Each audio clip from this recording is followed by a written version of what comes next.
Bienvenidos a Disrupt Everything, podcast series by Isra García. Reinvéntate a ti mismo y cambia lo que más te importa. Hello, this is, it's in English, not in Spanish as usual. This is Disrupt Everything podcast series. I'm your host, Isra García, and you know that every time it's in English is because something is special, right? This is, for me, one of the special ones. For, if I can say, the special one, because my guest is somebody that has inspired me over the years. When I started in social media, it was the first person I followed, and over the years, it's been the best and the first person I followed, together with Seth Godin, to be honest. And so you can imagine what's my pleasure to introduce and interview the special one, my special guest, Chris Brogan. Chris, thank you for being here. It is very much my honor, and thank you for allowing this to be in English. Mi español está muy mala. No, thank you. Thank you, Chris, for being in my podcast, in Disrupt Everything podcast series. As a podcast for reinvention, for lifestyle redesign, for changing the things that matters, for for just going deep and changing first ourselves and then the things we are around us. For those that don't know who Chris Brogan is, let me tell you a bit of background about Chris Brogan. Chris Brogan is CEO of Owner Media, where he provides skills to the modern entrepreneurs. He's also one of the just really well-known speaker, professional speaker, and he's a New York Times best-selling author of 9 books and counting. As I said, Chris Brogan provides strategy and skills for the modern business all over the world. And he's CEO. He's been CEO for another businesses, and now from Owner Media Group, as I said. Chris Brogan has a podcast, has 2 podcasts, has a current blog, has a newsletter which I'm subscribed, and since I don't know, since probably 2010 when I started, no, 2009 when I started getting the post from his blog, and he's working in his 10th book, book number 10, which is Make Your Own Game, right, Chris? Well, I changed the book a little Oh, bit. I wanted to write a book about how business people could learn about business from video games, but I read a very big survey by some very important company with about 140 CEOs from big companies, and 1% said they were gamers, 9% said sometimes they play video games. And so I thought, what a terrible idea to try to write a book that 90% of people either said no or hell no, wow. they didn't like video games. So I am now writing a book about a very different approach, but the same ideas would relate, meaning what I want to cover, I just use different analogies and it will be okay. Can we ask you what is changing and what the final title is or what it's about? Yes. You might be only the second people I've told this to. So I'm really excited. in 2009, when you and I started to become friends, I wrote a book with Julian Smith called Trust Trust Agents. agents. And now for either 2018 or maybe 2019, if I'm too lazy, I don't know yet. I'm writing a book called Building Agents of Trust. No Julian this Wow. time because He's a grown-up, and he's very busy now. But it's called Building Agents of Trust. And in the first book, we talked about how people could use the web to connect and be more human with other people. In this book, it is how do we use some of these new technologies like artificial intelligence and chatbots and IoT. How do we use this to make and extend relationships? So the first one was how humans maybe can't be like robots. The second is how robots maybe can help us be more human. Wow, wow. Here you have, listeners, you have a premiere from Chris Brogan. I'm really excited that you were talking about the book, and I was thinking, can I buy it right now? Not yet, but my new podcast, I guess, is kind of sketch notes for the book. Yeah, the brand, making the brand, right? Yes, making the brand is where I've been secretly asking all the questions I need to ask to write a book like this. Wow, Chris, I can say, we say I've grown seeing you grow. What are the most significant or significant and challenge and life challenge or life changing moments in your life? What has been? What has been? In my whole life, Yeah. learning somewhere in my late 30s that maybe I didn't have to be just one employee at one desk if I didn't want, and finding that there were other paths. That was pretty significant. Finding that even though I sometimes deal with a very mild depression, that it doesn't have to impact my life, and that I can make my life work around a depression. That's significant. That's thrilling. Having children is significant because I really felt like I could live my life my way, but children tell you, there's that saying that says, man plans and God laughs. I think children are the best example of that. Yeah. And so I very significantly changed my life. In 2010, I did 106 speeches all over the world, Wow. one every 3 days almost. And I was not seeing my kids very much. And it led to a divorce that was rather unfortunate, but it also made me change my life and decide that I wanted to be home with my kids more. So I see them now maybe 1/3 of every month, most every weekend, and then some extra time. And so that's significant. And then professionally, because this all ties together for me, I've worked with very big companies and then very small companies.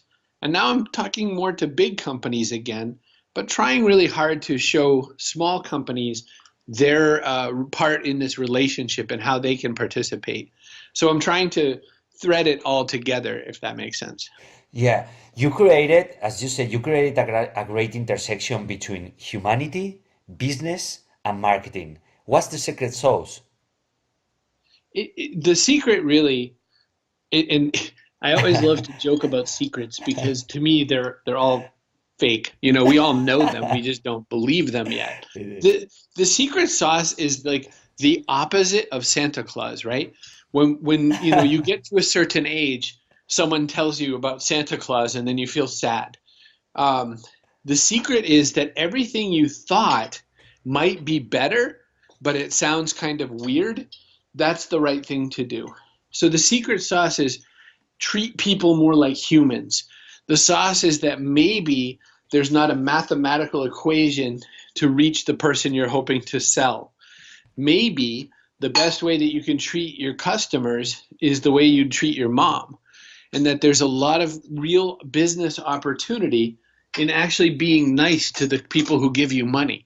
And so that's what I've taught for, I don't know, almost 20 years now in different ways, that if we can use this tech to drive better human interactions instead of easier human interactions, then we have a chance at success. That will be one of the topics you cover on Making the Brand podcast, right? Yes. And I cover that as often as I can, really. If you look at a distance and you don't pay much attention, because who would? I'm just one person. But if you look from afar, you say, oh, Chris, he loves social media. Oh, no, now he doesn't. Oh, Chris, he loves this. Oh, no, now he doesn't.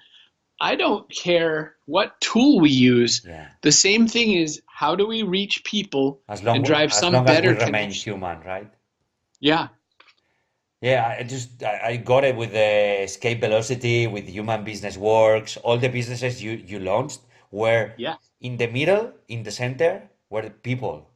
So Right. that's what you say in the secret sauce. Yes. And I think, I think that there's that saying that if you have a hammer, everything looks like a nail.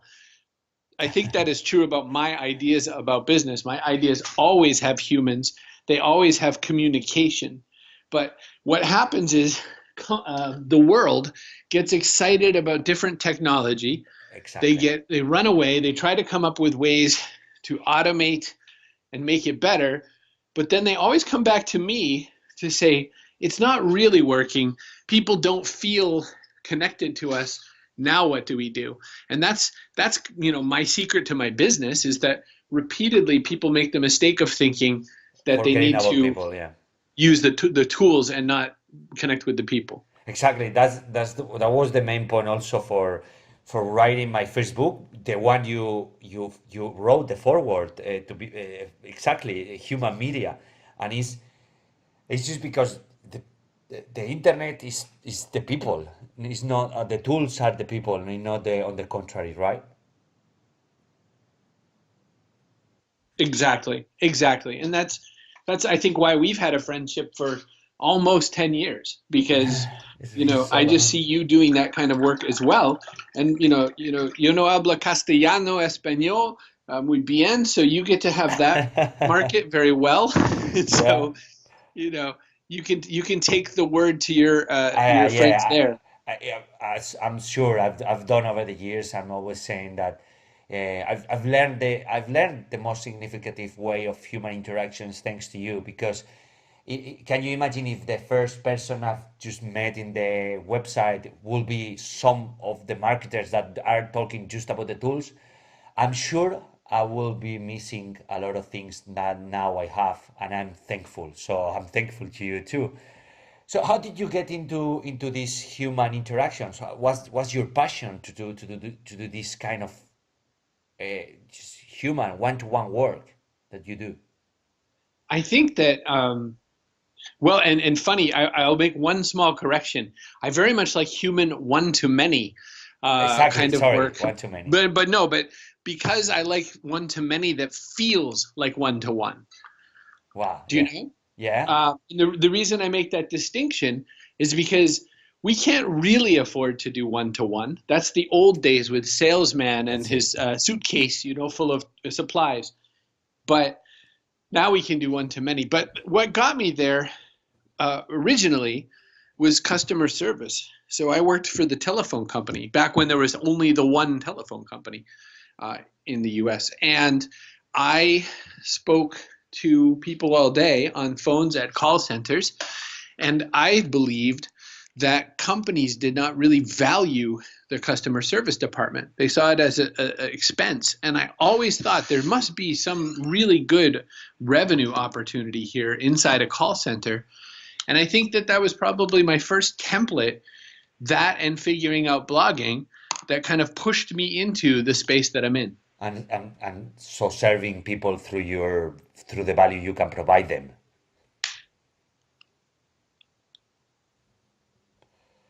I guess I think my my early interactions were like anyone's, I guess, just kind of testing to see if the microphone was on and trying to share all about me.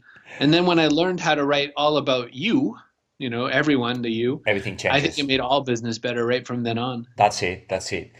And Chris, you work a lot of with business owners. So I'm a business owner, and I need tools for a better time management or a better productivity, as all of them say.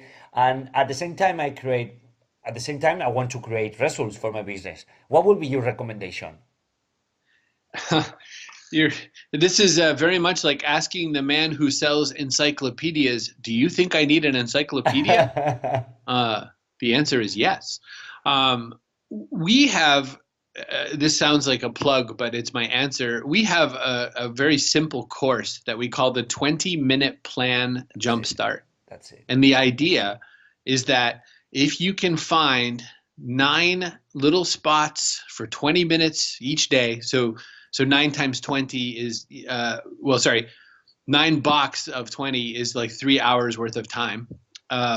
If I can help you find 3 hours of time every day to improve your business, even if the 20 minutes aren't connected, some in the morning, some while the child is sleeping, or some when you have to go to your other job, whatever, those 3 hours done well can improve everything in your business. And that's what I've been selling for years, because that's how I build my business. Except that in my case, I just want as much free time as I possibly can have. And so that's 3 hours of working on my business allows me just a few hours of having to do the parts no one wants to do. And Chris, you're redesigning your life. You designed your life, and you did really well, because I've seen over the years how much time you put on exercise, or on disconnecting, on working. Yeah. And I'm saying this because I think you are a master of lifestyle design. Where we can start, or how we can start designing our life for the better? I want to tell you again, by the way, you have such a great command of English. It reminds me all the time how dumb all Americans are. To be honest, I'm always saying that I talk rusty English, no English Rusty. at all, but it's kind of rusty. So thank you. No, it's great. So I hesitate to call myself a lifestyle designer, because if you notice, there's almost no pictures of my feet at a beach. And there's almost no pictures of me with my new Lamborghini next to my old Lamborghini. But I guess you and I talk lifestyle design in another way. Yes. Yeah? Yeah, very true. Exactly. We talk like, living better, being the owner of your own time. So that's the way you do really well. Yes. So in my 7th or 8th book, which was called The Freaks Shall Inherit the Earth. I love that book. Thank you. It's my favorite because I wrote it for my children. So I can tell you I have too. a definition. I have a whole chapter about defining success, and it's different for everyone. And that's the important part of the chapter, that you have to really define what you call success. And to me, success is just one very simple thing: being able to say no to the things I don't want to do. That's it. That's success for me. Meaning, I don't have to say yes to this project because I have enough money that if I say no, I can keep doing my job, the one I want to do. So that to me is the ultimate way to design your life. Nice. Is if you can work the projects you want to work and work with the people you want to serve and deliver the product that you think will best serve them with the kind of hours you most wish. That's the formula. And, people say, "Oh, I've seen you speak all over the world. I want to be a world speaker." I say, you do until you do it. And then you find that the quote unquote, if I went to Spain to speak for you, you decide to put on a conference, you give me a big bag of money, I fly there. Do you know what the experience would be like? I would come to the hotel. The next morning, I might go to the event breakfast. I would spend my day as much as I could with the attendees of your event. I would speak, and then I would probably have to get on a plane either that night or the next day. I would never see any good parts of Spain. I would see nothing. No, I don't like museums, but I would not get to see old places. I wouldn't get a nice tapas experience. Paella, tapas, exactly. Yeah. So that's what people think I do when I travel. They think I'm at the beach. I've got the drinks. I'm in the same hotel room, just in a different postal code. But that's it. And it's me, the stage, the people, and sometimes a nice meal with a friend. But that's it. And I can tell you that it gets old fast. Hotels get old fast. You don't really can't wait to get to my hotel room. That no one says that. And so I designed a life that doesn't do that as much. And some days, Isra, I am definitely jealous. I'll see some friend, I'll see them, hanging out in, I don't know, Tokyo, and I'll say, I want to go there. But that's okay. I'll make that happen one day. For sure. So, in this lifestyle design, what's the day of Chris Brogan's? What's a day on Chris Brogan's life? As many video games as I can play. Is that a good answer? Um, I have such a variety. Everyone says that, especially on this show. But I do a lot of writing, no matter what. So my business is writing. I'm working on a book, so 2,000 to 3,000 words every day on that book. I'm writing a sponsored blog post for a small business company that sponsored a post on my website. I'm making a video of a course that I launched a little while ago, so I have to make the next module for the course. I had a client call a little bit earlier, and I have a client discovery call a little bit later to see if I might have a new client.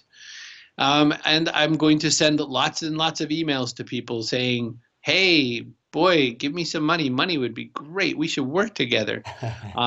And the stuff that no one likes to talk about, the hard work part where you ask for sales and when you try to get on phone calls and make people give you their credit card. And so that's what's in my day. That's the less sexy part, but the needed one. I can tell to every listener who is in this podcast that Chris reply almost, well, I can say all his emails. And this is for me is staying human.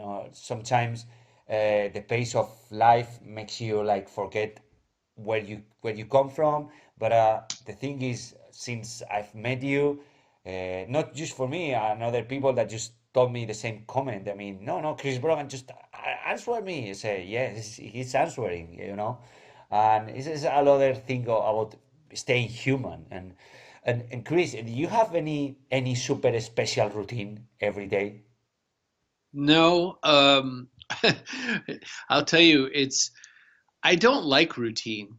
I think what happens, it's taken me a long time to realize this. Do you know, sometimes you think maybe you're developing something or you're working on something or you're trying to adopt something. And then one day you say, I'm 47 years old. I will be 48 years old. I don't do that, it turns out. So one of them is routine. And one reason I don't have a routine very much anymore is not because lazy, because I do many things. It's because I think that routines make my mind shut off and I want my mind on. So I need to not try to do repetitive things, because if repetition to me in routines can be an enemy. I think repetition is great in business, meaning can I repeat a performance? If someone expects a certain thing from me, can I give that to them every time? Yes. But drive to work the same way, eat the same breakfast, wear the same clothes. I think that's all a bad plan. With clothes, by the way, it's not that I plan anything. I have a box full of shirts, a box full of pants, socks and underwear, and I reach into each box and I have it done, that's how I do it. But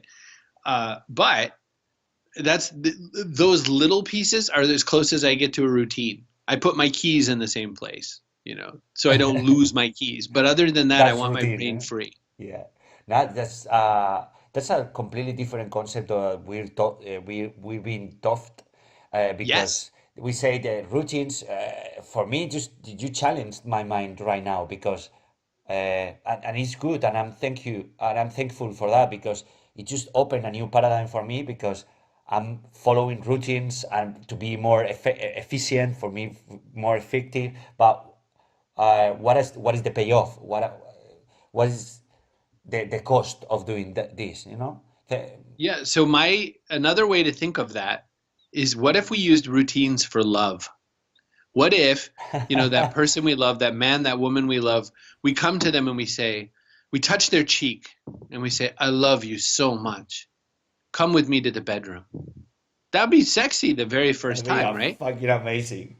If I said it 500 times, I touch your cheek. I look in your eyes. I love you so much. Come with me to the bedroom. We do everything in the same order, first the left, then the right, whatever, that would be terrible. Yeah. And so I think that just like romance, the excitement, no matter how married you are, of catching the attention of someone and flirting, we should flirt with our life. And to me, that means really not saying the same spontaneous thing, way, not yeah. trying a pickup line, but being alive with our life.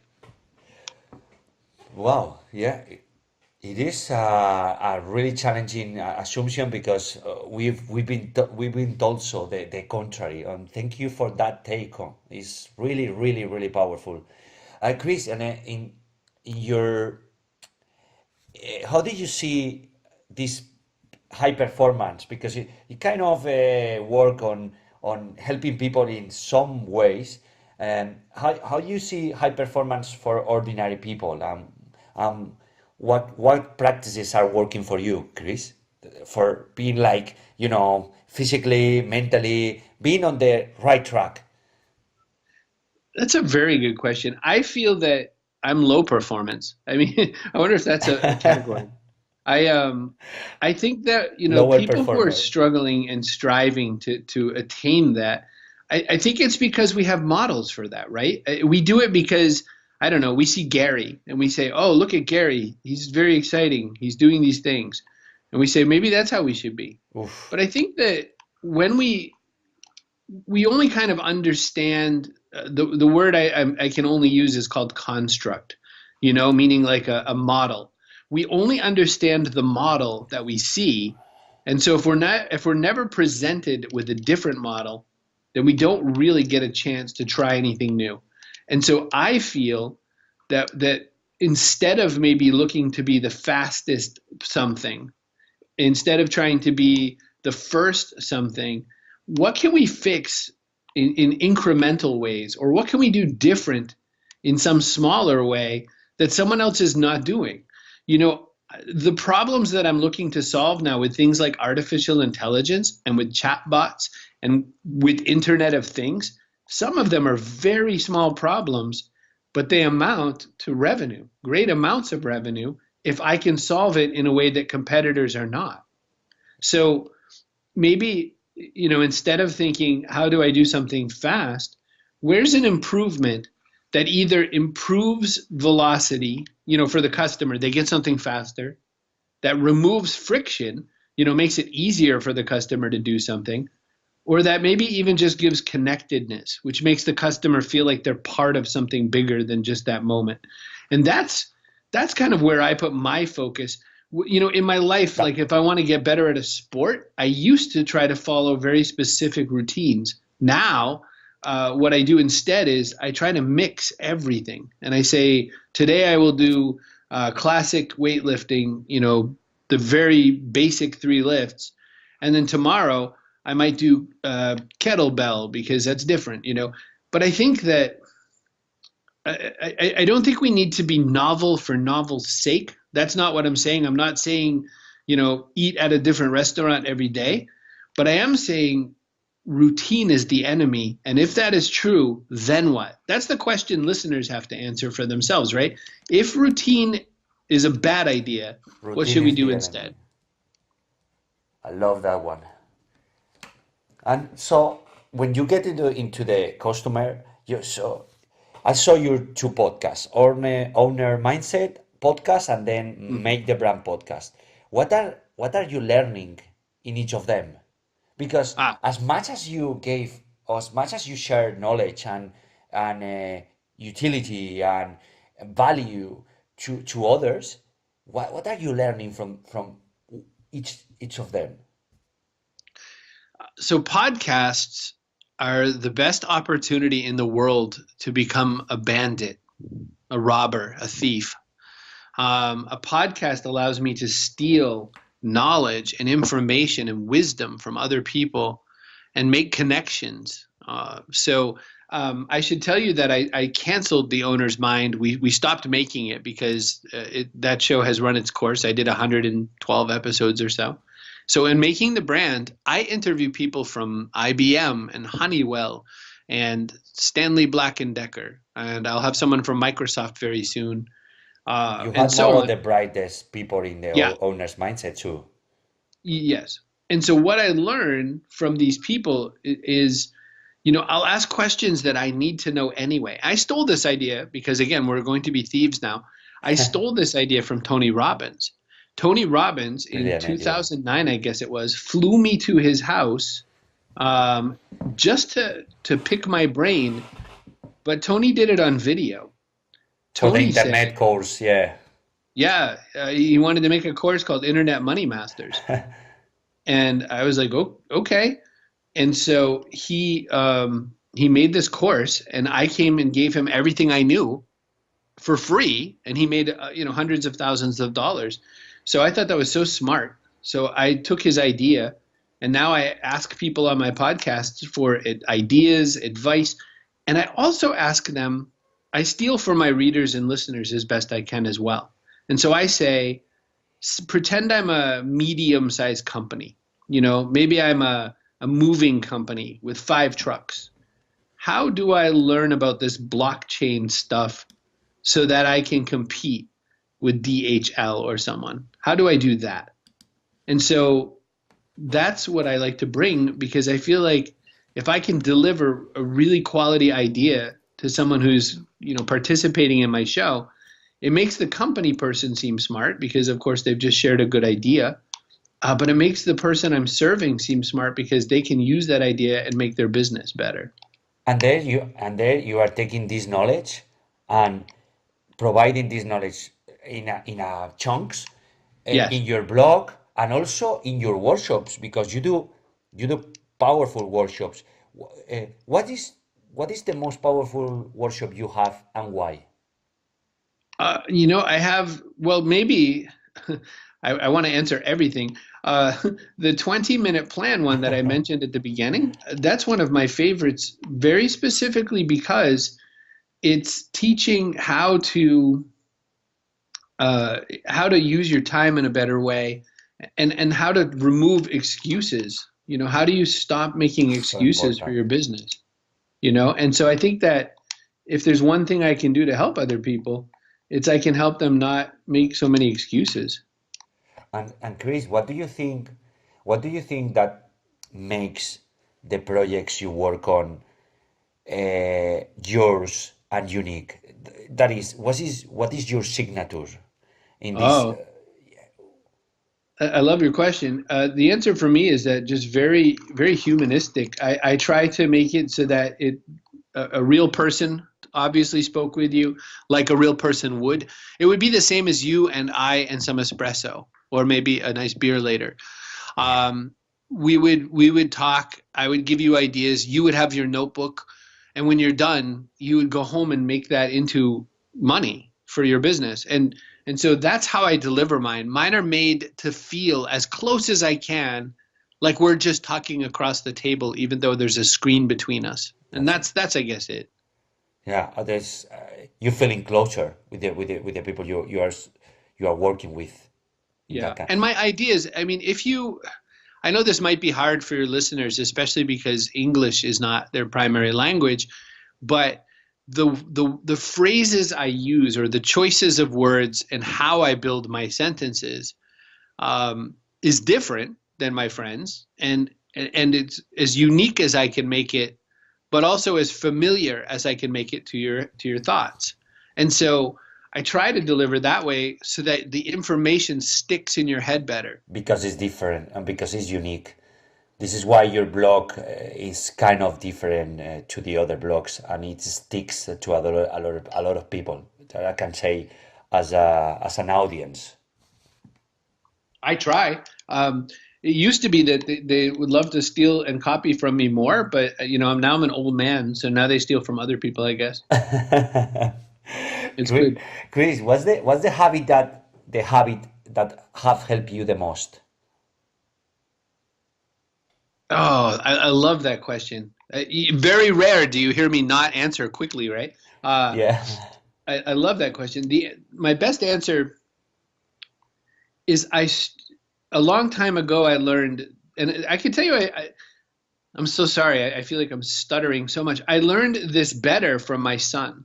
So my son, who's 12 now, has autism and very highly functional though. Some people with autism, they can't communicate at all. But communication and interface is the core set of problems that people with autism deal with. And so what I learned from my son is when he was much younger, he had a bunch of speech impediments. His speech wasn't very clear. He lisped a little bit. And so he knew what he wanted to say, but sometimes people didn't comprehend what he was saying to them.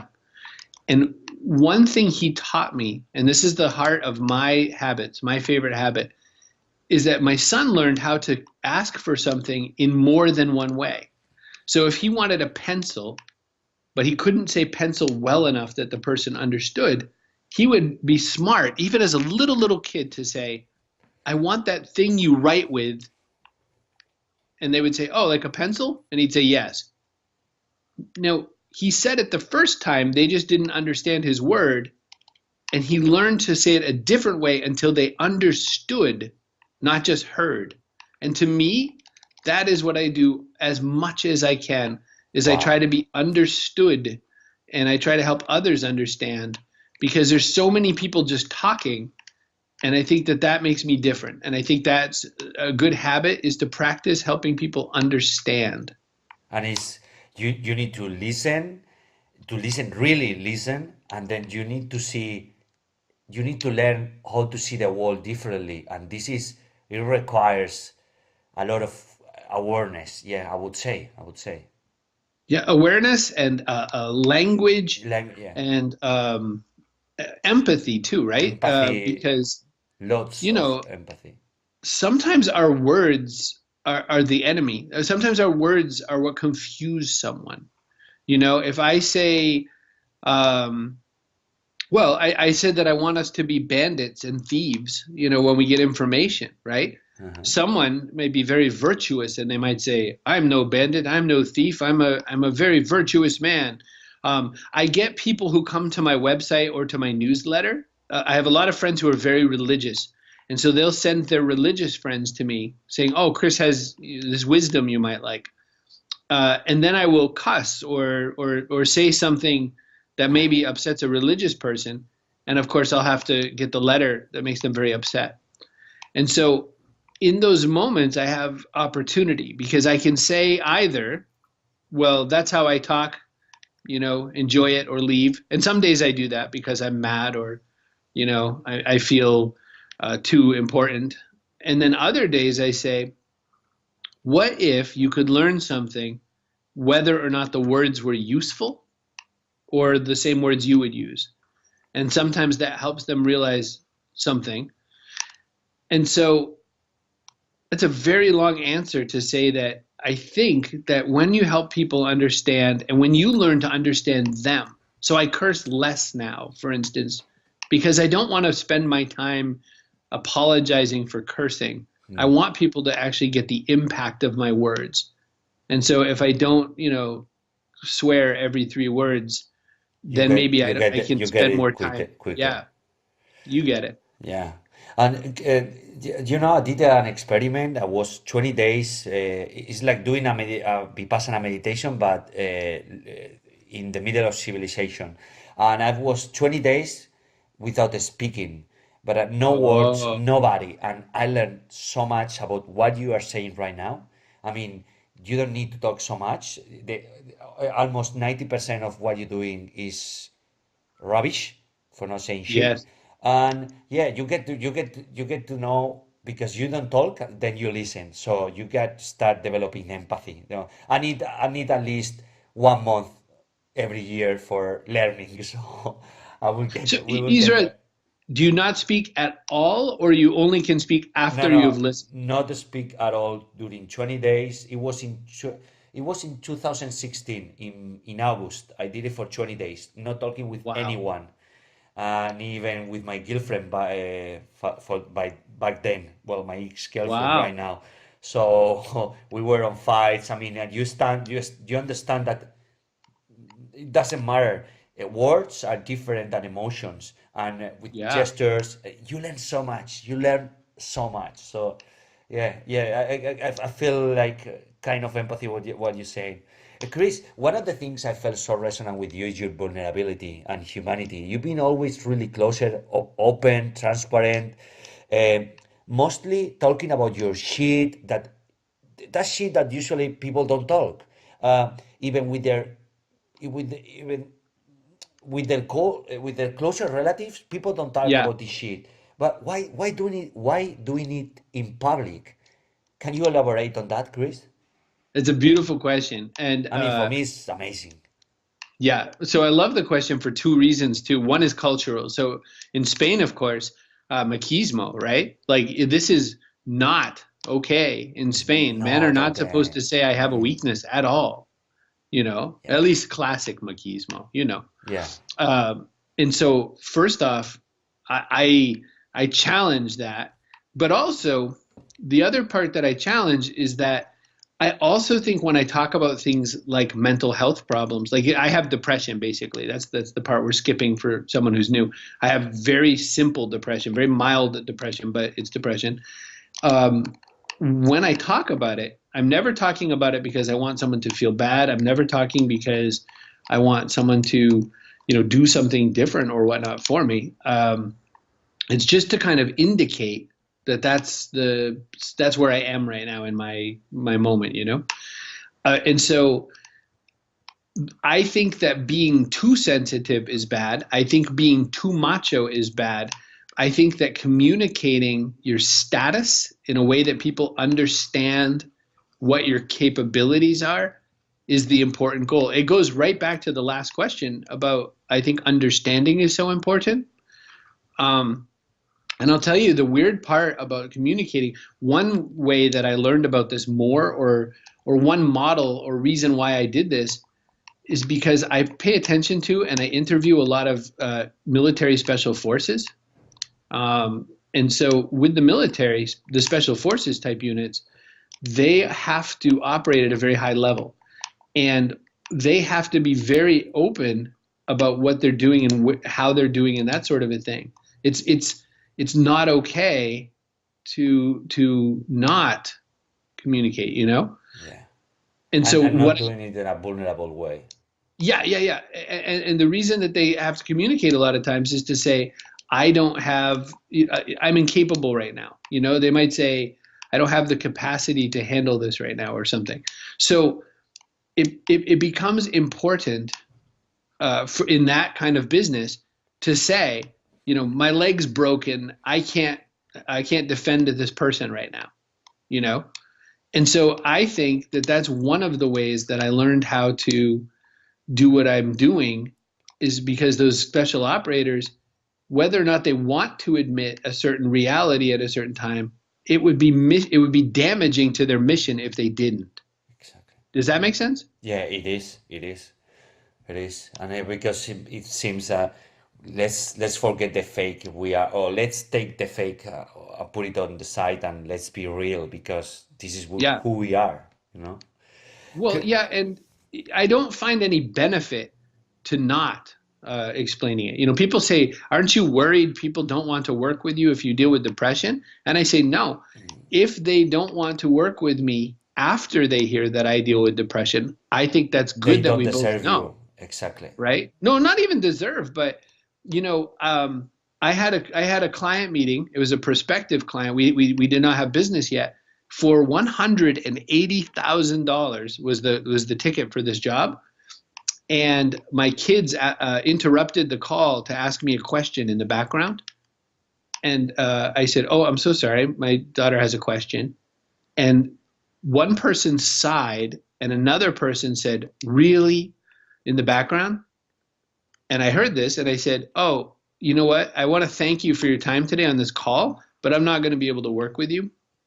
I really love my children, and I love people who love children. And if you have children, I want you to be the kind of parent who would take a moment just to answer a question, because it's only a moment. So I don't think we'll be a good fit. So let's not work together." And I said no to almost $200,000, and I feel so good Yeah, you because I feel. know that I would have a very bad You do. time working with that client. It's all about principles and values. Without them, we are nothing. As Marcus Aurelius said, we are only flesh and bones. Right. What, Chris? There is just a couple of rapid fire questions. Yeah. What's the person you admire the most and why? Oh, my dad, he is a very hard worker. He was very good at going to work whether or not he wanted to. He should He's be just a very hardworking he man. should be proud of you for sure. What's the most important lesson you ever learned? Learn from your mistakes and don't spend too much time worrying about them. Just try to figure out what to grow. If you are opportune to change something about yourself, what will it be?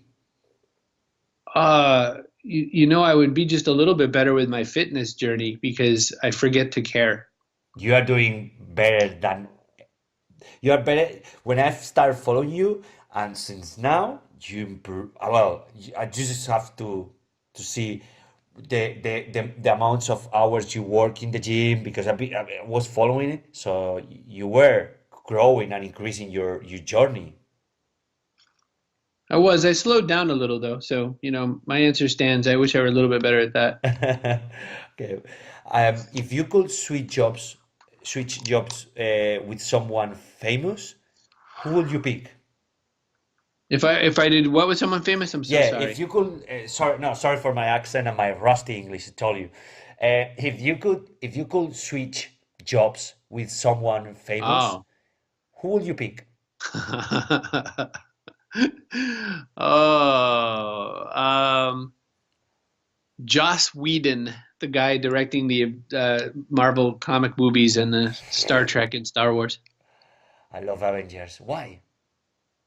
Because you get to play with so many big toys with imagination, right? I mean, multi-million-dollar budget, many actors, convincing them to tell a story that, where the story still matters and dialogue matters. I think it would be so fun to have that many toys.